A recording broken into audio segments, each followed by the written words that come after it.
हो गई होगी।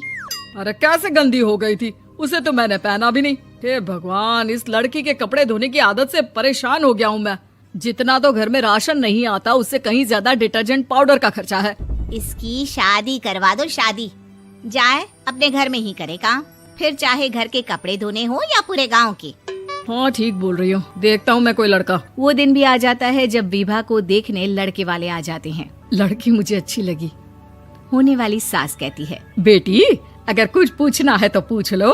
वैसे तो हमारी लड़की बहुत ही शर्मिली है, जो बोल दो वो मान लेती है, इसे क्या पूछना होगा। अरे कैसी बात कर रही हो माँ, मुझे इन लोगों के घर रहना है, सवाल तो कई है।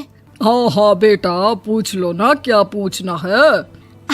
आप लोगों के घर कपड़े कौन धोता है? सास का मुंह बन जाता है। देखो अगर तुम ये कहना चाहती हो कि तुम्हें कपड़े धोने नहीं आते तो सुन लो, कपड़े मैं ही धोती हूँ, लेकिन तुम्हारे आ जाने के बाद मैं रुमाल तक नहीं धोऊंगी। अरे चुप रहना भाग्यवान, बहू बेचारी घर आई नहीं, उसे डराना शुरू कर दिया।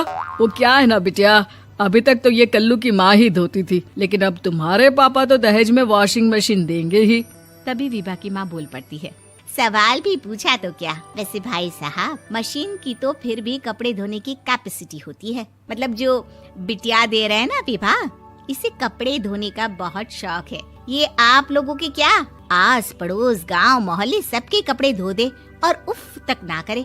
बाहर देखा नहीं आपने कितने कपड़े सूख रहे हैं, सब हमारी बिटिया ने ही तो धोए हैं। बस भी करो ना माँ, शर्म आ रही इतनी तारीफ सुनकर। और तो और एक दाग निकाल कर दिखाओ तो मान जाओ। हाँ अच्छा अच्छा, माफ करना बेटा, मैंने गलत समझा, हमें तो रिश्ता बहुत पसंद है। और ऐसे जुड़ जाता है रिश्ता कपड़े धोने का शौक रखने वाली विभा का। उसकी शादी हो जाती है कोयला फैक्ट्री में काम करने वाले कल्लू के साथ। शादी के बाद अचानक विभा चिल्लाती हुई सास के पास आती है। सासू माँ, अरे सासू माँ कहाँ है आप? ये तो धोखा है, धोखा दिया आप लोगों ने मुझे। इसे ससुर के चक्कर के बारे में पता चल गया।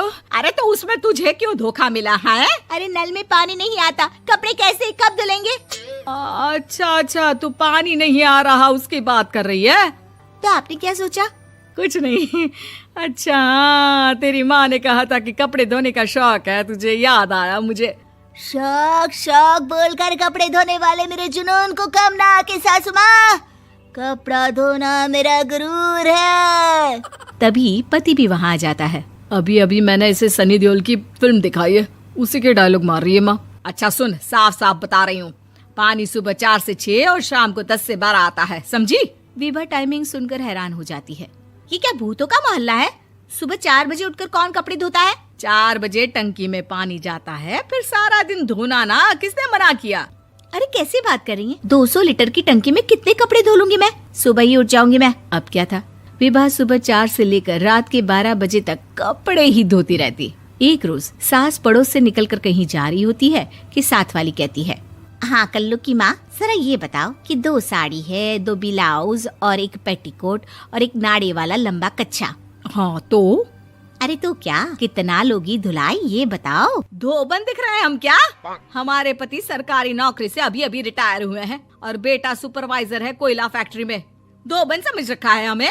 हाय रे कल्लू की अम्मा, माफ कर दो, वो तो मोहल्ले में यही सब बता रहे थे कि तुमने बहू को कपड़ा धुलवाने के काम में लगा दिया है। सास को पड़ोसन की बात सुनकर गुस्सा आ जाता है। वो घर पहुंचती है जहां घर के बाहर ही इतने सारे कपड़े सूख रहे होते हैं जितने कि किसी धोबन के घर पर। अरे ओ कल्लू की दुल्हन, बाहर निकल। माँ जी यहीं आ जाओ, बाथरूम में चादर धो रहे हैं हम। अरे अभी हम धोते हैं, तुमको बाहर निकलो। ये आस पड़ोस वाले बोल रहे हैं कि हम बहू से कपड़े धुलवा धुलवा कर उसे कपड़ा धोने वाली बना दिए हैं। अरे छोड़ो ना माँ जी, किन लोगों की बातों में आती हो? आस पास के लोगों का तो काम ही होता है कि वो किसी तरह सास बहू को लड़ा दे। बहू सारे घर के कपड़े धोती है, ये क्या कम है? बोलिए। सास को भी लग जाता है कि वो बहू का ये सनकीपन नहीं छुड़वा सकती, इससे अच्छा है कि खुद ही चुप हो जाए। एक रोज सास और बहू मंदिर जाते हैं, जहाँ सास की साड़ी वहाँ खड़ी भीख मांगने वाली से मिलती है। माँ जी क्या बात है, आपकी साड़ी उस भिखारन से कितनी मिल रही है ना? हाँ हाँ देखो तो, दोनों की साड़ी मिल रही है। क्या बात है कल्लू की अम्मा, तुम खुद को तो अफसर की बीवी बताती हो और ऐसी सिंपल सी प्लेन साड़ी पहनकर घूमती हो। सिंपल और प्लेन नहीं है ये साड़ी। तो क्या सोने के धागे से फूल बने हैं, कुछ भी सासू माँ, कुछ भी। हाँ, बने थे इस साड़ी में सोने के धागे से फूल। मेरे पति लेकर आए थे मद्रास से स्पेशली मेरे लिए 10,000 की।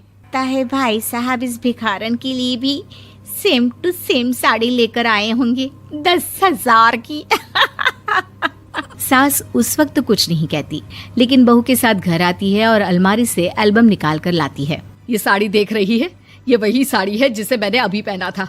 इस साड़ी में ये जो चमकदार फूल दिख रहे हैं ना, ये सोने के धागों से काढ़े गए हैं। लेकिन तू लोकल वॉशिंग मशीन ब्रश से घिस घिस कर सारे फूलों को निकाल कर साड़ी प्लेन कर दी। मुझे माफ कर